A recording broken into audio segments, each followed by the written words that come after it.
साथियों, आपका अपने चैनल में पुनः स्वागत है। साथियों, आज हम जानेंगे कि NIPL ऐप या RS के पोर्टल पे हमें क्या क्या ऑप्शन आए हैं और इन ऑप्शन से हमें किस तरह की हेल्प मिल सकती है, और इन ऑप्शन से हम क्लस्टर वार रिपोर्ट और स्कूल वाइज रिपोर्ट कैसे जाने। पिछले सत्र में या पिछले जो एग्ज़ाम में किन किन हमारे आसक्ति साथियों ने एग्ज़ाम दिए थे और हम आसक्ति साथियों को कैसे ट्रैक करें। साथियों, इन सभी बिंदुओं पर आज हम चर्चा करेंगे और इन सभी बिंदुओं का हम एक एक स्टेप बाय स्टेप समझने का प्रयास करेंगे। तो साथियों, आपको आरएस के पोर्टल पर लॉगिन करना है। तो आरएस के पोर्टल सर्च करेंगे, आप भली बात परिचित है। जिसके बाद आप राज्य शिक्षा केंद्र को प्रेस करेंगे और यहाँ पर अपना यूनिक कोड और डेट ऑफ बर्थ से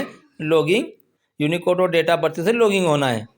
साथियों, यहाँ तो अपन परीक्षा वाला सेंटर है। आप यहाँ पर जो भी आपका कार्य पेंडिंग होता है तो शीघ्र निपटा लें। साथियों, हम NIPL पे चलते हैं। साथियों, जैसे हम NILP को हम जैसे प्रेस करेंगे तो हमारे सामने कुछ इस तरह के कुछ ऑप्शन खुलेंगे। साथियों, यहाँ पर सर्वे रिपोर्ट है। साथियों, यहाँ पर अपनी सर्वे रिपोर्ट हम कैसे देखेंगे, हमने किन किन का सर्वे हुआ। तो साथियों, हम सर्वे पे क्लिक करेंगे। क्लिक करने के बाद साथियों, आप यहाँ पर अपना ज़िला सिलेक्ट करेंगे।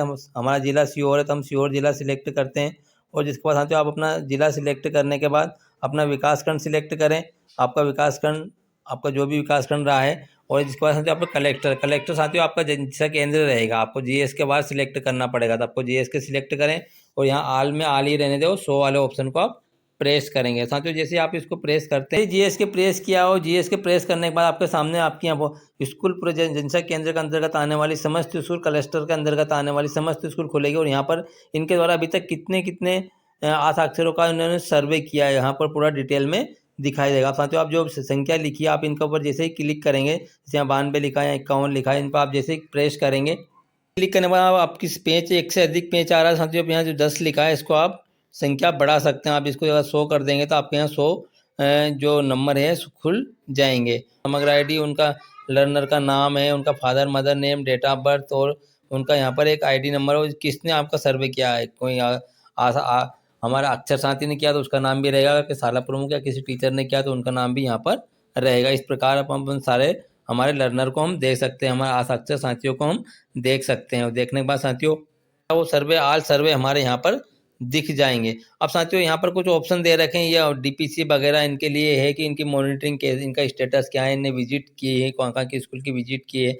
और ये जिला समन्वयक या संकुल समन्वयक या विकासखंड समन्वयक के लिए ऑप्शन कार्य करेगा। साथियों, जिसके बाद हम थोड़ा नीचे आते हैं तो नीचे हम देखते हैं कि यहाँ पर टीचर प्रोफाइल, यहाँ पर अगर आपने लॉगिन करा था, आप अपनी प्रोफाइल को भी यहाँ पर चेक कर सकते हैं, बाकी कोई विशेष नहीं है। साथियों, यहाँ पर ट्रैक कर सकते हैं आप किसी भी लर्नर को। आप अगर ट्रैक करना चाहें तो आप ये ट्रैक वाला ऑप्शन देख सकते हैं कि ये ट्रैक करो, क्या हम परीक्षा दिला चुके हैं, क्या ये परीक्षा के लिए शेष है, क्या ये पास हो चुके हैं, क्या इनको हम सेकंड राउंड में लेने का योग्य है या नहीं है। तो इसके लिए साथियों, आपको ट्रैकर, जैसे आप ट्रैक पर क्लिक करेंगे इनके यहाँ पर, तो आपके सामने यहाँ पर समग्र ID वाला ऑप्शन आ जाएगा। आप यहाँ आपको समग्र ID यहाँ पर प्रेस करना पड़ेगा, लिखना पड़ेगा। जैसे आप यहाँ समग्र ID लिखने के बाद साथियों, आपको यहाँ पर 100 वाले ऑप्शन पे प्रेस करेंगे तो आपको लर्नर दिख जाएगा। साथियों, मैं आपको दिखाने का प्रयास करता हूँ। लर्नर का नाम यहाँ पर आया है, हमारे सर्वर का नाम भी यहाँ पर आया है, और जिसके बाद यहाँ पर उनकी समग्र ID है और उनका नाम है, और यहाँ फादर नेम वगैरह नहीं है, तो आप क्योंकि उनका समग्र ID में हो सकता नहीं है और इनके द्वारा कोई एग्जाम नहीं दिया गया, तो हमने इनका सर्वे किया है। जो रीडिंग वगैरह इनका यहाँ जो दिख रहा है वो 0 दिख रहा है, और किन किन ने उसका सर्वे किया है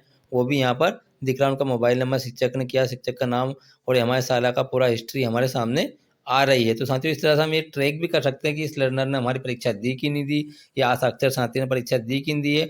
तो ये हमारे शेष है तो इनको हम परीक्षा में पुनः बैठाएंगे, चाहे हमने इनका सर्वे किया होगा तो हमारे पोर्टल पर शो हो रहा है। बाकी इनका जो सर्वे करने के बाद जो हमारे लर्नर रह गए उनको हम ऐसे ट्रैक भी कर सकते हैं।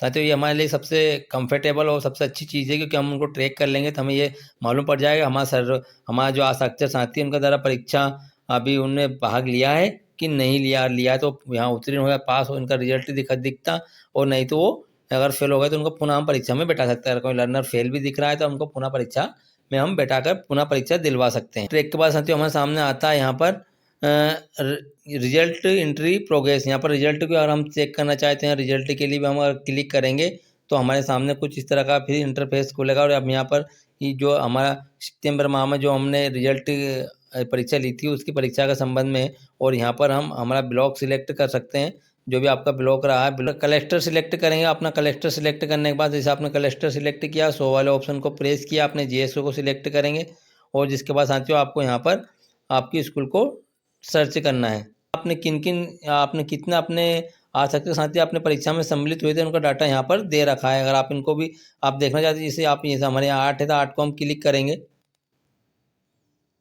क्लिक करने के बाद हमारे जो आ सकते साथी जो बैठे थे उनको कितने में से कितने नंबर आए और उनका रिजल्ट क्या रहा, तो यहाँ पर पास हुआ है सारा रिजल्ट। अगर यहाँ पर कोई हमारा आ सकता साथी अगर फेल होता और हमें ये मालूम पड़ गया कि हमने किन किन आ सकते साथी हमारी परीक्षा में सम्मिलित हुए थे। 8 आ सकते साथी हमारी परीक्षा में सम्मिलित हुए थे, उनका नाम इस प्रकार यहाँ पर, तो हमें यहाँ पर नाम की एक सूची भी प्राप्त हो जाएगी कि हमारे जो सितंबर में होने वाली एग्जाम परीक्षा में हमारे कौन कौन आ सकते साथी सम्मिलित हो गए थे और हमें किन किन को अब सम्मिलित करना है। बाकी इनका हमें जो प्रमाण पत्र भी अगर जनसेवा केंद्र से प्राप्त हो चुका है तो अच्छी बात है, नहीं तो आप जैसे मैंने वीडियो बना चुका कि आपको उनका रिजल्ट कैसे डाउनलोड करना है, उनकी अंक सूची कैसे बना देना है, आप वहाँ से डाउनलोड करके उनको दे सकते हैं। और साथियों अगर आपका आ सकते हैं साथियों अगर यहाँ फेल हो गए तो पुनः उनको आप परीक्षा में सम्मिलित भी कर सकते हैं। इससे साथियों आप यहाँ पर आप अपना रिजल्ट देख सकते हैं। संकुल समन्वय के उनके लिए भी काफ़ी फायदेमंद होगा, वो भी अपने संकुल के अंतर्गत अपने क्लस्टर के अंतर्गत आने वाली समस्त शालाओं का हिस्ट्री देख सकते हैं। इस प्रकार साथियों आप NIPL पे आप बहुत कुछ आपके लिए काफ़ी फायदेमंद चीज़ है, आप इसको एक बार देखें और अपना इससे अपने कुछ आपको मदद मिल सके तो आप इनसे अपना कार्य को करें। साथियों आपको 16 तारीख को होने वाले एग्जाम के संबंध में समस्त प्रकार की जानकारी हमारे यूट्यूब के माध्यम से मिल जाएगी। साथियों अभी तक आपने चैनल सब्सक्राइब नहीं किया तो प्लीज़ सब्सक्राइब करें, लाइक करें, कमेंट करें और अधिक से अधिक साथियों तक इसको शेयर करें। मिलते साथियों नई जानकारी के साथ, जब तक के लिए सभी साथियों को नमस्ते, धन्यवाद।